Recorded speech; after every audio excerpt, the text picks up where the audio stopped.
আসসালামু আলাইকুম ভাই এবং বোনেরা, আশা করছি সকলেই ভালো রয়েছেন। আপনাদের সাথে রয়েছি আমি শেখ মোহাম্মদ আশিক। আজকে আমি দেখাবো কিভাবে আপনারা আয়কর রিটার্ন অনলাইনে জমা দিবেন।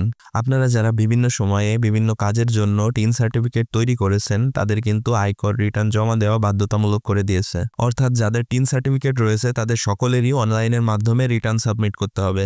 এখন আপনারা যারা বেকার রয়েছেন বা স্টুডেন্ট রয়েছেন, বিভিন্ন কাজের জন্য টিন সার্টিফিকেট করেছেন অথবা আপনাদের কোনো করযোগ্য ইনকাম নেই, তারা কিভাবে জিরো রিটার্ন সাবমিট করবেন আজকে আমি সেই বিষয়টি আপনাদের সামনে পরিষ্কার করব। পুরো ভিডিওটি শুরু থেকে শেষ পর্যন্ত দেখতে থাকুন, তাহলে আপনি নিজেই আপনার ফোন অথবা কম্পিউটার থেকে আপনার নিজের আয়কর রিটার্ন সাবমিট করতে পারবেন। আমি আমার কম্পিউটার থেকে কাজটি করে দেখাবো, আপনারা চাইলে আপনাদের ফোন থেকেও সেমভাবে কাজটি করতে পারবেন। শুধু যে কোনো একটি ব্রাউজারে গিয়ে সেই ব্রাউজারটা ডেস্কটপ সাইট করে নেবেন, তাহলে কম্পিউটারের মতোই দেখাবে। প্রথমে একটি ব্রাউজার ওপেন করে নেবেন, এরপর এখানে সার্চ বক্সে এসে লিখবেন ই রিটার্ন লিখে এরপর এন্টার করবেন। ই রিটার্ন লিখে সার্চ করার পর প্রথমেই আপনাদের সামনে এনবিআর এর এই ওয়েবসাইটটি চলে আসবে। এই ওয়েবসাইটটিতে ক্লিক করবেন, এরপর আপনাদের সামনে এরকম একটি ইন্টারফেস শো করবে। এরপর এখানে সেকেন্ড যে অপশনটা দেখতে পাচ্ছেন ই রিটার্ন, আমরা এখানে ক্লিক করব। এরপর আমাদের সামনে এরকম একটা পপ আপ শো করবে। আপনি যদি ই রিটার্ন সিস্টেমে অলরেডি রেজিস্টার্ড করে থাকেন তাহলে আই অ্যাম অলরেডি রেজিস্টার্ড এই অপশনটাতে ক্লিক করবেন। আর যদি নতুন হয়ে থাকেন, এখনো রেজিস্টার না করে থাকেন, তাহলে I am not yet registered এই অপশনটাতে ক্লিক করবেন। আমার অলরেডি রেজিস্টার করাই আছে, তারপরও আমি নট ইয়েট রেজিস্টারে ক্লিক করে আপনাদেরকে দেখিয়ে দিচ্ছি যারা নতুন আছেন। আই অ্যাম নট ইয়েট রেজিস্টারে ক্লিক করার পর আপনাদের সামনে এরকম একটি পপ আপ শো করবে। এখানে দেখতে পাচ্ছেন রেজিস্ট্রেশন করার পূর্বে আপনার মোবাইল নাম্বারটি বায়োমেট্রিক ভেরিফিকেশন কিনা চেক করুন। অর্থাৎ এখানে আপনাদের মোবাইল নাম্বারটি আপনাদের নিজের নামে বায়োমেট্রিক রেজিস্ট্রেশন কিনা সেটা চেক করে দেখতে বলছে। আর এখানে একটি জিনিস খেয়াল রাখবেন, যে নাম্বারটি দিয়ে টিন সার্টিফিকেট তৈরি করেছেন সেই নাম্বারটি দিয়েই কিন্তু ই রিটার্নে রেজিস্টার করবেন। এরপর এখানে প্রথম যে বক্সটি দেখতে পাচ্ছেন এই বক্সে আপনাদেরকে টিন নাম্বার দিতে হবে এবং সেকেন্ড বক্সে আপনাদের ফোন নাম্বার দিতে হবে এবং থার্ড বক্সে এখানে ডান সাইডে যে ক্যাপচাটা রয়েছে এই ক্যাপচাটা লিখে ভেরিফাই অপশনটাতে ক্লিক করে দিতে হবে।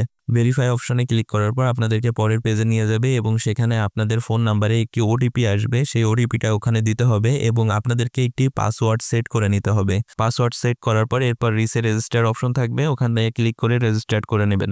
এখন আমার যেহেতু অলরেডি রেজিস্টার করা আছে, এখন আমি সাইন ইন অপশনটাতে ক্লিক করে দিচ্ছি। সাইন ইন অপশনটাতে ক্লিক করে দেওয়ার পর আমাদের সামনে এরকম একটি ইন্টারফেস শো করবে। এখন আমাদেরকে প্রথম যে বক্সটি রয়েছে এখানে দেখতে পাচ্ছেন এন্টার ইওর টিন, এখানে আমাদের টিন নাম্বারটা দিতে হবে এবং দ্বিতীয় যে বক্সটি রয়েছে সেই বক্সটিতে আমাদের পাসওয়ার্ডটা দিতে হবে। এটা আমরা রেজিস্টার করার সময় যে পাসওয়ার্ড দিয়েছিলাম সেই পাসওয়ার্ডটা দিতে হবে। এরপর 3 নাম্বার যে ঘরটা দেখতে পাচ্ছেন এই ঘরে আমাদেরকে ডান সাইডে যে ক্যাপচাটা রয়েছে এই ক্যাপচাটা হুবহু সেম ভাবে দিতে হবে। ক্যাপচাটা দেওয়ার সময় খেয়াল করবেন, যদি কোনোটা ক্যাপিটাল লেটার থাকে তাহলে সেটা ক্যাপিটালে দেবেন, আর যদি কোনোটা স্মল দেওয়া থাকে তাহলে সেটা স্মল লেটারে হবে। এখানে যদি কোনো ভুল করেন ক্যাপচাটা তাহলে কিন্তু সাইন ইন হবে না। এরপর এখানে আমি আমার 3 নাম্বার পাসওয়ার্ড এবং ক্যাপচা টাইপ করে সাইন ইনে ক্লিক করব। সাইন ইনে ক্লিক করার পর কিছুটা সময় লোডিং নেবে এবং তারপর আপনাদের সামনে এরকম একটি ইন্টারফেস শো করবে। এরপর উপরের দিকে ডান সাইডে দেখতে পাবেন অর্থ বছর দেওয়া আছে। এখন যেহেতু 2025-26 অর্থ বছর এটাই ডিফল্ট আকারে দেওয়া আছে, আপনাদের যদি এখানে অন্য কোনোটা সিলেক্ট থাকে তাহলে এখানে 2025-26 এটা সিলেক্ট করে দিবেন। এরপর আমরা বাম সাইডের অপশনগুলোতে চলে আসবো। এখানে দেখতে পাচ্ছেন সাবমিশনের আন্ডারে রেগুলার ই রিটার্ন বলে একটা অপশন রয়েছে, আমরা এই রেগুলার ই রিটার্নে ক্লিক করে দিব। এরপর আমাদের সামনে এরকম একটা ইন্টারফেস চলে আসবে। এরপর এখানে আমাদের ইনফরমেশনগুলো দিতে হবে। দেখতে পাচ্ছেন বেশ কিছু ইনফরমেশন ডিফল্টভাবে দেওয়াই আছে, অর্থ বছরটা দেওয়া আছে, এরপরে ইনকাম ইয়ার দেওয়া আছে, এরপর রেসিডেন্ট স্ট্যাটাস এখানে রেসিডেন্ট দিয়ে দিবেন। এরপর এখানে ট্যাক্স এক্সেম্পট ইনকাম অর্থাৎ করমুক্ত যদি কোনো আয় থাকে তাহলে ইয়েস দিতে হবে, আর না থাকলে নো দিতে হবে। আমাদের যেহেতু করমুক্ত কোনো ইনকাম নেই তাহলে আমরা নো রাখছি। এরপর ডান সাইডে দেখতে পাচ্ছেন হেডস অফ ইনকাম, এখানে any taxable income in the income ইয়ার, এখানে আমরা নো দিয়ে রাখবো কারণ আমাদের কোনো ট্যাক্সেবল ইনকাম এই ইনকাম ইয়ারে নেই। আমরা যেহেতু জিরো রিটার্ন দাখিল করব সেহেতু আমরা এখান থেকে নো সিলেক্ট করে দিচ্ছি। নো সিলেক্ট করে দেওয়ার পর আপনাদের সামনে এরকম একটি পপ আপ শো করবে, এখান থেকে আপনারা ইয়েস করে দিবেন।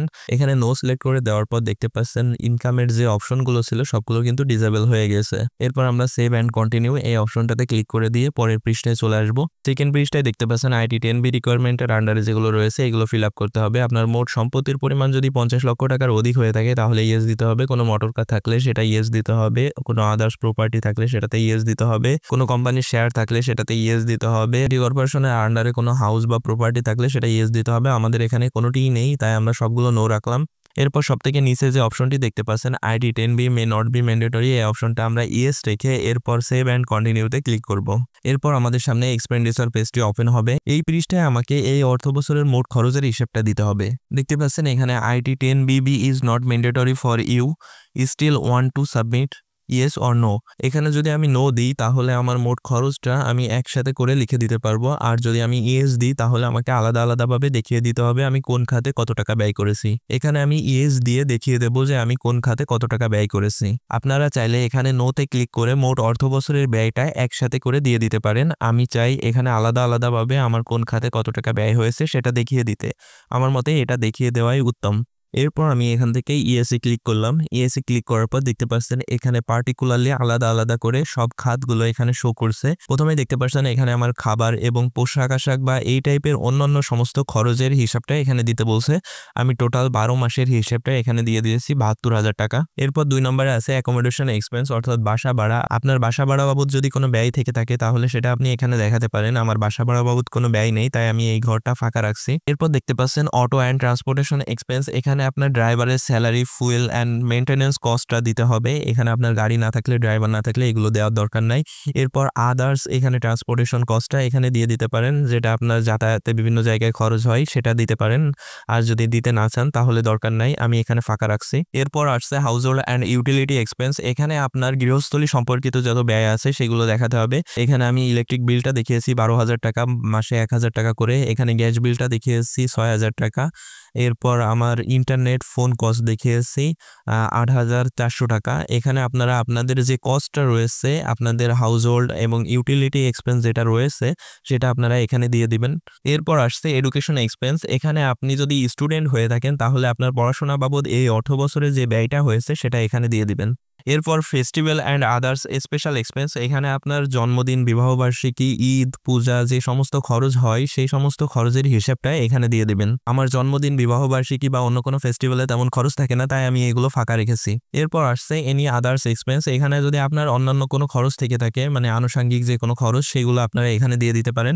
এরপর এখানে দেখতে পাচ্ছেন টোটাল যে খরচটা হয়েছে আপনার লাইফস্টাইলে, সেই খরচটাই এখানে যোগফলটা দেখাচ্ছে। আমার 98,400 টাকা হয়েছে। আপনারা যে খরচটা এখানে দেখাবেন সেই সমস্ত খরচের যোগফলটা এখানে দেখাবে। এরপর নিচে যে বাদবাকিগুলো আছে এই অপশনগুলোতে আর যাচ্ছে না। এরপর সেভ অ্যান্ড কন্টিনিউ যে অপশনটা রয়েছে এই অপশনটাতে ক্লিক করে পরের পৃষ্ঠায় চলে যাব।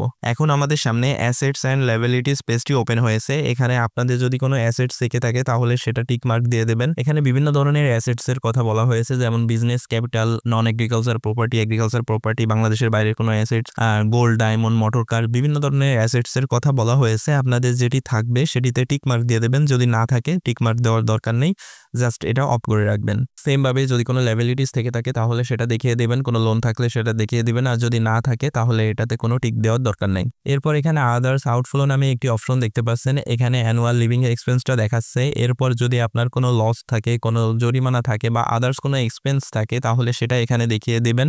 এরপর কাউকে কোনো গিফট করলে বা ডোনেশন দিলে বা কোনো কন্ট্রিবিউশন থাকলে সেটাও এখানে দেখিয়ে দিতে পারবেন। এখন আমাদের এইগুলো কোনোটাই নেই, তাই যেভাবে ডিফল্ট ছিল সেভাবে রেখে দিচ্ছি। এরপর একদম নিচে চলে আসবেন। এখানে দেখতে পাবেন যে আমরা যে খরচের বিবরণীটা দিয়েছি সেটা এখানে শো করছে। টোটাল আমার 98,400 টাকা যে ব্যয়ের খরচটা দেখিয়েছি সেটা এখানে শো করছে, কিন্তু এখানে আমার সোর্স অফ ইনকাম বা সোর্স অফ ফান্ড যেটা সেটা কিন্তু আমার জিরো দেখাচ্ছে, কারণ আমি শুধুমাত্র খরচের হিসাবটাই দেখাইছি।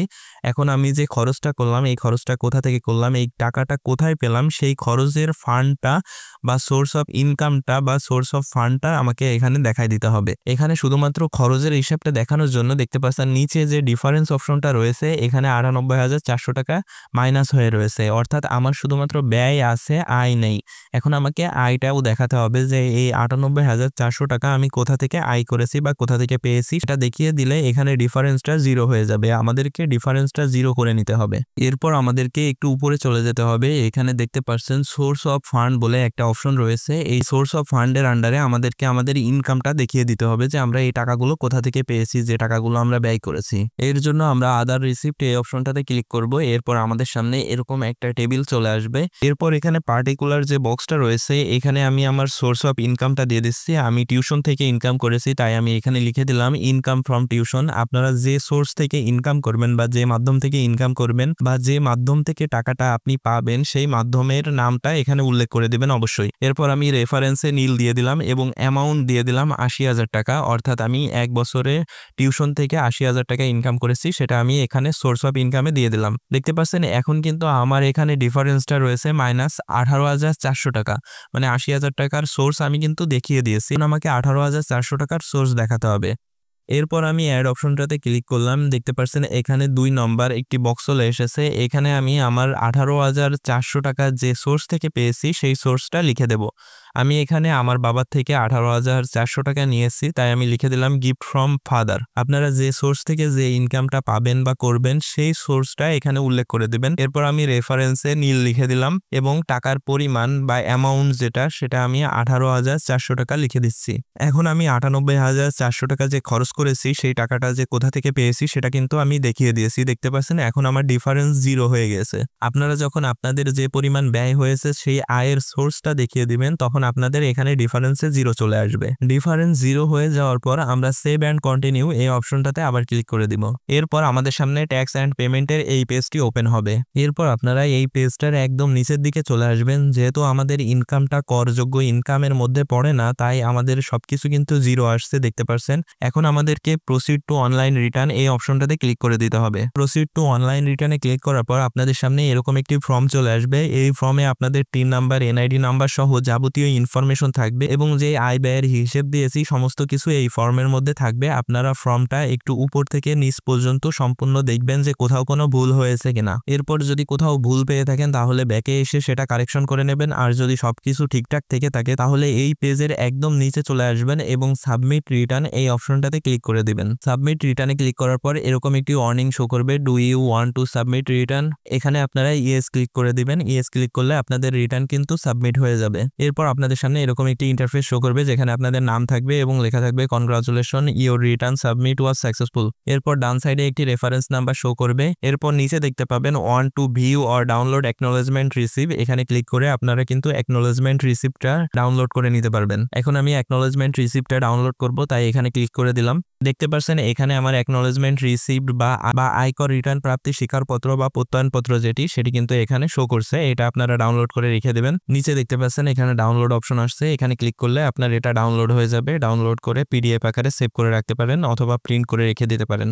এরপর আপনারা বাম সাইডে এই অপশনগুলো থেকে আপনাদের রিটার্নের যে ফর্মটা সেই ফর্মটা ডাউনলোড করতে পারবেন এবং প্রিন্ট করে রাখতে পারবেন। এরপর এখানে দেখতে পাচ্ছেন express certificate PRS verification request. এখানে ক্লিক করলে আপনারা আপনাদের ইনকাম ট্যাক্স সার্টিফিকেটটা পেয়ে যাবেন। আপনি যে অনলাইনের মাধ্যমে রিটার্ন দাখিল করেছেন সেটার একটা সার্টিফিকেট আপনাকে দেওয়া হবে। এটা আপনি ডাউনলোড করে রেখে দিবেন, ভবিষ্যতে বিভিন্ন ধরনের কাজে লাগতে পারে। আমি এখান থেকে নিচে ডাউনলোড অপশনটাতে ক্লিক করে আমার সার্টিফিকেটটা ডাউনলোড করে রাখছি। তো এই ছিল ভিউয়ার্স আজকের ভিডিওটি। আশা করি খুব সুন্দর ও সহজভাবে বোঝাতে পেরেছি যে কিভাবে আপনারা অনলাইনে জিরো রিটার্ন দাখিল করবেন। যারা স্টুডেন্ট রয়েছেন, বেকার রয়েছেন অথবা গৃহিণী রয়েছেন অথবা যাদের করযোগ্য ইনকাম নেই তারাই শুধুমাত্র এই নিয়মে জিরো রিটার্ন দাখিল করবেন। ভিডিওটি ভালো লেগে থাকলে অবশ্যই ভিডিওতে একটি লাইক দিয়ে দিবেন এবং যদি কোথাও বুঝতে অসুবিধা হয় তাহলে অবশ্যই কমেন্ট করে জানাবেন। আমি সেই কমেন্টের রিপ্লাইতে সমাধান দিয়ে দেওয়ার চেষ্টা করব ইনশাআল্লাহ। আর এরকম গুরুত্বপূর্ণ নতুন ভিডিও টিউটোরিয়াল পেতে অবশ্যই চ্যানেলটি সাবস্ক্রাইব করে পাশে থাকা বেল আইকনটিতে ক্লিক করে অল করে দিবেন। তাহলে খুব সহজেই নোটিফিকেশনের মাধ্যমে এই চ্যানেলের ভিডিওগুলো আপনি পেয়ে যাবেন। আজকের মতো আমি শেখ মোহাম্মদ আশিক এখানেই বিদায় নিচ্ছি। ভালো থাকবেন, সুস্থ থাকবেন। আল্লাহ হাফেজ।